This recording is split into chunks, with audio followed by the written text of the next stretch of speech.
What up? What it do? Straight to the point, sports and entertainment. Hit the like button, sub to the channel. If you're not a member, also hit them notifications to get all of my content as well as all of my videos. Um, Coming at y'all on a late night tip. I decided to talk about this situation. Feel free to chime in. Salute to the whole entire line, then basketball as well as boxing community, and salute to all of my subs that's rocking with me. Okay, um, listen, man. Um, I'm a little late talking about this situation, and well, both of these situations. First off, man, let me dive in to the Kwame Brown and LeBron James situation. Uh, of course, you know Kwame Brown. Uh, Salute to him, man. He went out on record and basically stated that um, LeBron has never he's never developed uh, certain moves, never developed the fundamentals in his game, which is kind of set him back, so to speak, in terms of his offensive repertoire, and whatnot. And a lot of people were taken back by that, including LeBron James, and of course LeBron James. He clapped back at it. He didn't like what was said about him. Uh, Here's my thing on it, man. On one end, I agree with where Kwame Brown is coming from. I've said that myself about LeBron James. Listen, does LeBron James have talent? Yeah, he does. Does he have athleticism? Yeah, he does. But to think that you're gonna put him in a class with somebody like they often do, like a Michael Jordan or like a Kobe Bryant, who pretty much had moves in their arsenal, or go-to moves, so to speak, that is not going to it's not going to pan out well, because LeBron is not that type of player, man. He he's not he doesn't have those moves in his repertoire. And then also, uh, as far as the one-on-one thing, man, I've already talked about that before. I've talked about that, and I said that LeBron was capping in terms of the one-on-one thing. He doesn't see the need for one-on-one basketball. But one-on-one, I said, is beneficial, because I've already talked about that. I talked about like how some players thrived off of one-on-one, like Michael Jordan and Kobe Bryant. They they loved the challenges of one-on-one. It didn't matter who they were playing, you know. So uh, Kwame Brown, man.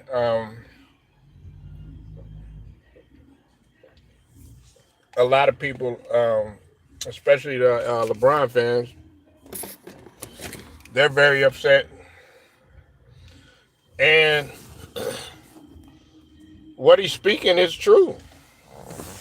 I mean, it's and some people are gonna say, this is the obvious thing that they're gonna come at Kwame Brown about. They're gonna say, well, what did you accomplish in the NBA? Of course they're gonna call him a bust and all that other stuff. You know what I'm saying? They're gonna say you didn't win any championships, and uh, you know you weren't successful, and you know what did you do, and you're not amongst the elite, and all this other stuff. You know what I'm saying? But it goes back to what I always say. Listen, you can call him a bust, you can call him this, you call him that, but a lot of you will never, or didn't have the privilege of stepping on the floor with some of the greatest to ever do it, with very few in this world that were able to do it, and he was.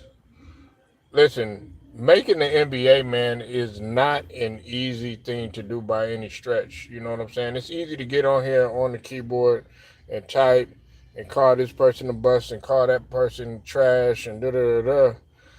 But like I said before, you don't know. You don't know until you actually get out there and you actually play and see. Some of you guys that are talking, y'all are probably behind the screen, have never got up out of your chair. You probably weigh 300 plus pounds.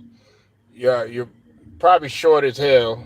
Okay, and you think that you could criticize somebody who has trained with the elite, who has played with the elite, and was able to do workouts with the elite and played with guys from all over the world and all over the country. But listen, even though that LeBron doesn't have those things, he was still able to be successful. He was still able to be successful. Now, it's one thing if he wasn't successful, and he didn't have any of those moves. He didn't have, a bag or go-to move or any of this other stuff. It'd be different. Then we would have to question him. But it's worked for him. You know what I'm saying? Like on the flip side of the coin, yes, I agree with Kwame Brown. You know what I'm saying? I mean, he like, what go-to move can you say that like LeBron had? You know what I'm saying? But that's not just LeBron. Let's talk about Dwight Howard. Dwight Howard was successful doing what he did. He just never developed an offensive repertoire. It some guys just never do. I'm not comparing Dwight Howard to LeBron James and none of that. But what I'm saying is there are certain parts of somebody's game that they'll just never be truly great at. Like, Dwight Howard, I think he tried to work with like several people. I think he tried to work with Hakeem Olajuwon. He tried to work with Kareem Abdul-Jabbar. He tried to work with guys like that. But it didn't work for him. It didn't work for him.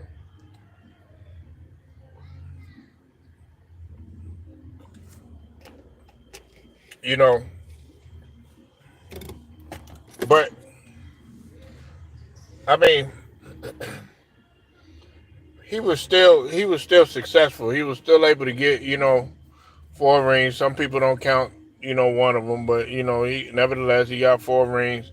He was still able to do some of that stuff. And I had always said, yes, you need to work on this portion of the game. You need to work on that portion of the game.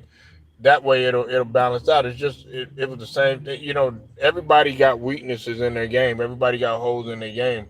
Everybody got a flaw that they can fix. You know what I'm saying? Even the great Michael Jordan, he had weaknesses in the game, but he just knew how to hide them better than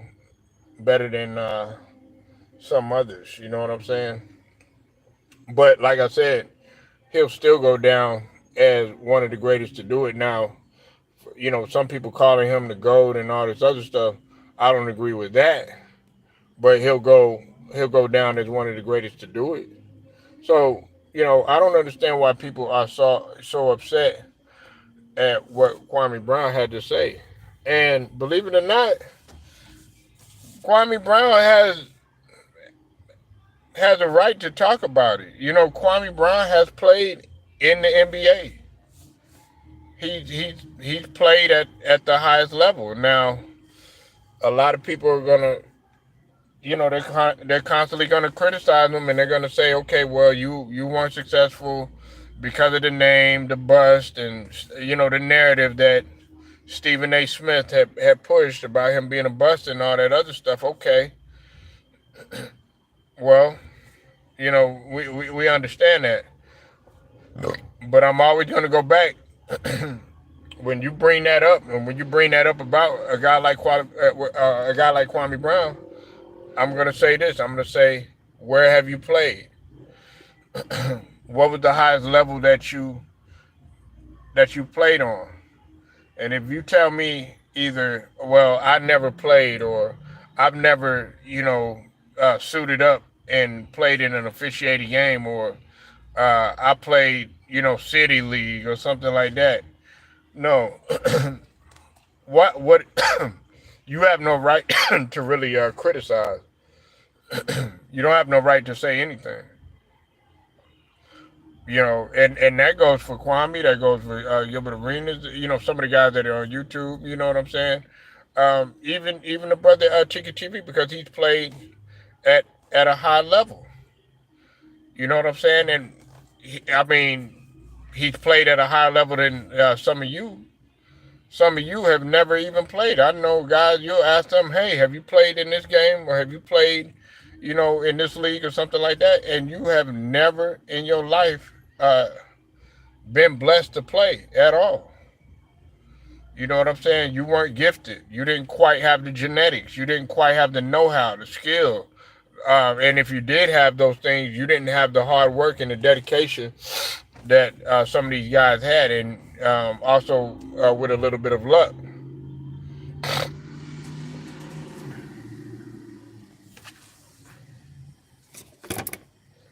But yeah, I mean, I agree with Kwame Brown. Now, um,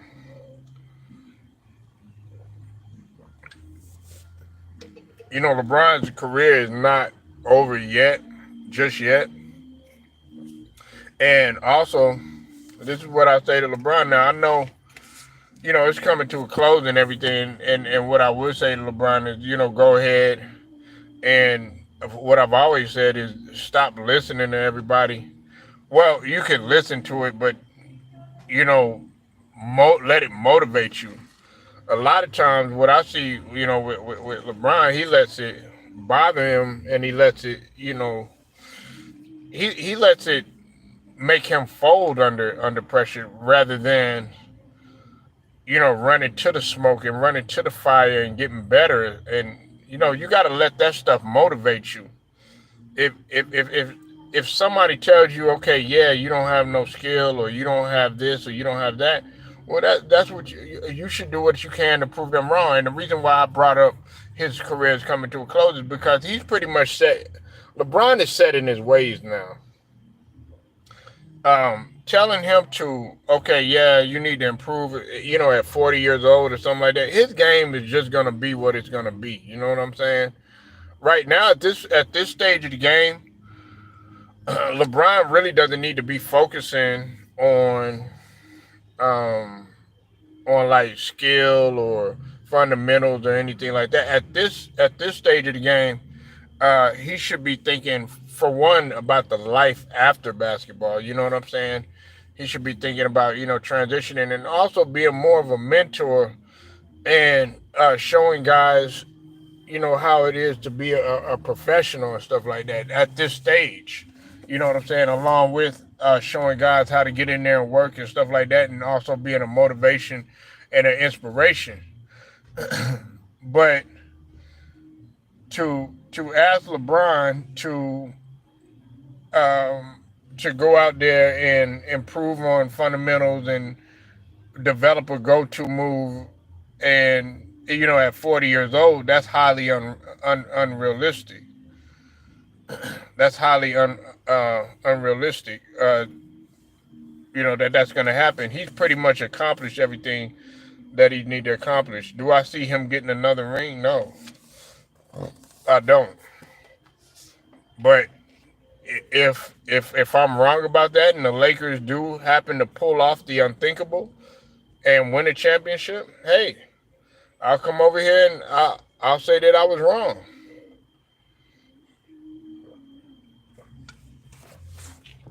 But it'd be different. It's different if we're talking about someone else. If okay,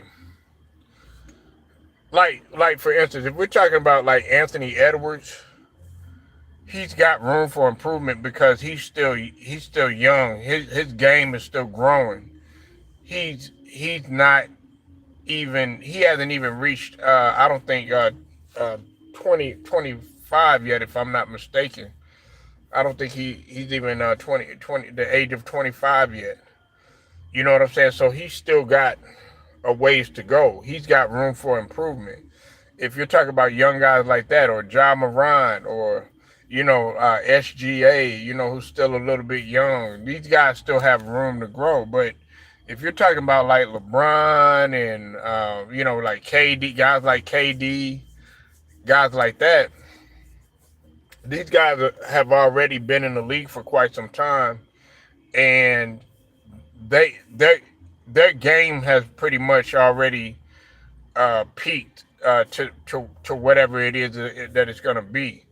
Like, they can't get no better, is what I'm saying. You know what I'm saying? They're actually on the down. I would say more so on the slight decline of their career. You know what I'm saying? Whereas those those other guys that I just mentioned, like a John Moran and like a Anthony Edwards, those guys are still they still have another level that they can reach. Like Zion Williamson, he still has another level that he could go to. You see it with the weight loss. He's got with the weight loss, maybe he can improve in some other aspects of his game or whatever. You know what I'm saying? Because he's still young.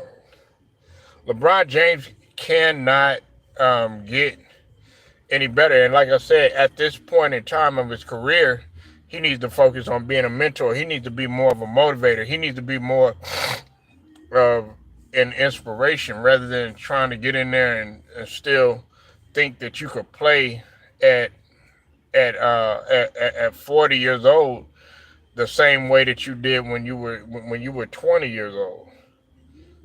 It's just not happening, you know. But hey, he's in the league. A lot of people are not. So we'll see what he can do. But like I said, man, it's highly unrealistic that this guy is going to develop, any type of, post move this late in his career. It's just not happening. And so that's why I agree with Kwame Brown and what he said. A lot of people don't agree with him. Hey, that's your choice. You know what I'm saying? Now, here's the thing. What you can do is pretty much stick to what you know. As you age, it's pretty much when you get up to like LeBron's age and everything, and I'm talking about it in basketball, it's about knowing your strengths and knowing your weaknesses, knowing what you can and can't do, knowing what you will not do, knowing what you are capable of doing. Okay, right now you trying to run and jump with an 18-year-old, trying to jump with an 18-year-old and 19-year-old. You know what I'm saying? That's really jumping out of the gym, not thinking, don't care what type of injury they sustain because they can pretty much handle it. Whereas you know that type of pain. You've been through the rigors. You've had to bounce back and stuff like that. You know the trials and tribulations already. Your maturity level you're on two different wavelengths. You know, a 20-year old, 21, 22-year old, they're going pew, while like I said, you in cruise control. So you got to look at it from a standpoint of that. LeBron, he that's never been his game. It doesn't take away from the fact that LeBron, um, you know, wasn't a conditioned athlete or anything like that, but he just never developed that aspect of his game.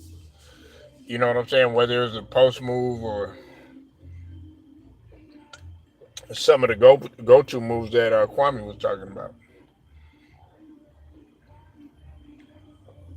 Mm. So yeah, man. A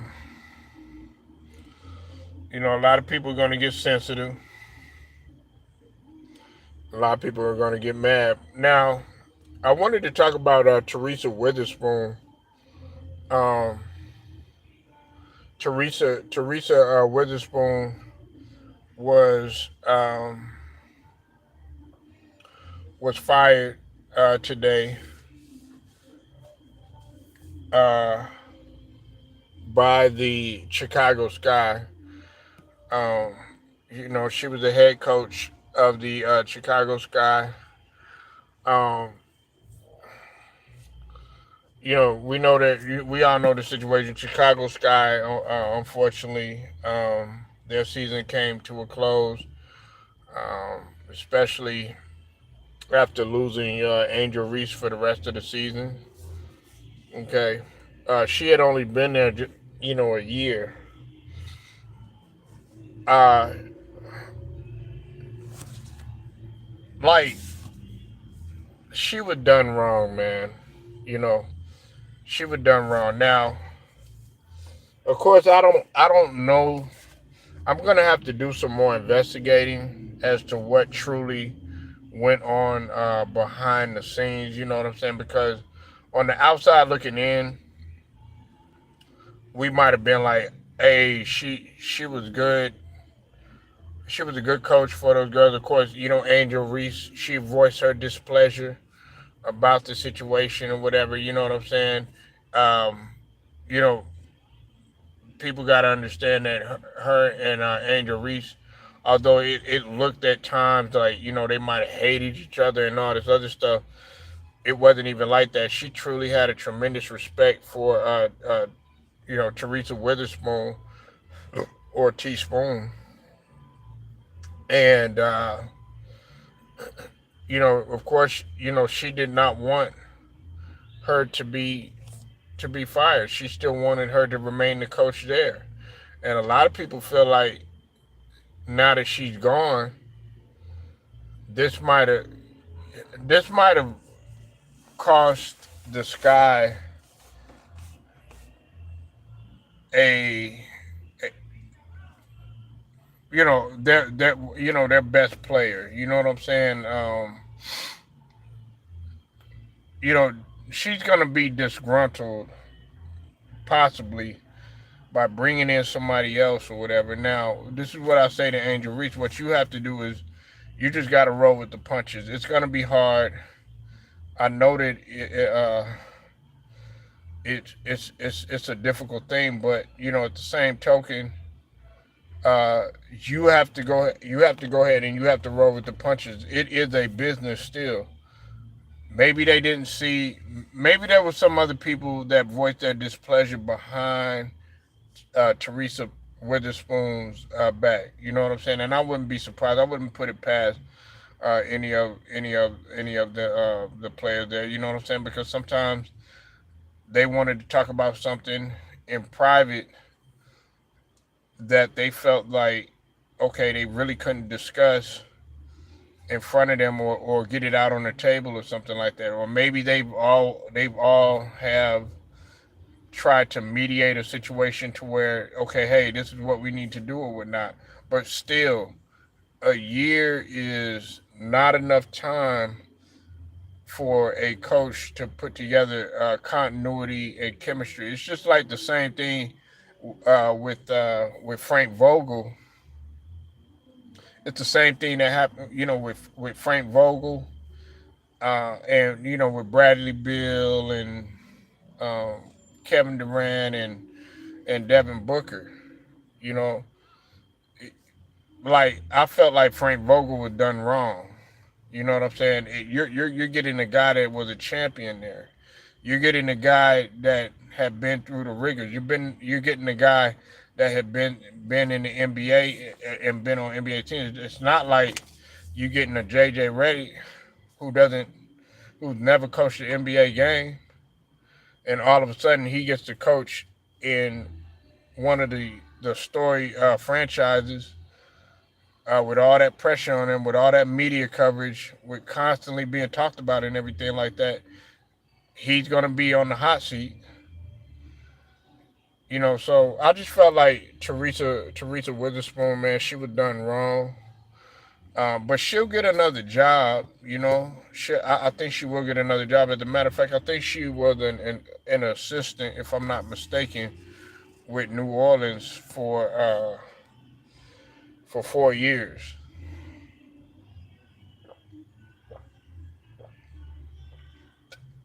So, but I felt like she was done wrong, man. Like, uh, the WNBA, man, they're so one dimensional, man. It's not even funny. Um, when you should be talking about, Aja Wilson, um, you're sitting up there, you're still talking about, Kayla Clark. Yes, I know that she was a unanimous, rookie of the year, all that other stuff or whatever. But we need to be talking about some of these other women's accomplishments and stuff. And I'm glad Aja Wilson is getting her just due. Aja Wilson been doing this. She been doing this. You know what I'm saying? Y'all just starting to recognize it. Y'all just starting to give her props and everything. Nah, she been balling. She's been out there putting in work. She's been on the grind. But now y'all finally want to see it. You talking about a champion who knows, what she's doing. So yeah, man. I just wanted to talk to y'all a little bit about this. Um, Make sure y'all like the video, share it, sub to the channel if you're not a member. Also hit the notifications too. And it's straight to the point. Sports and entertainment, man. I'll get at y'all later.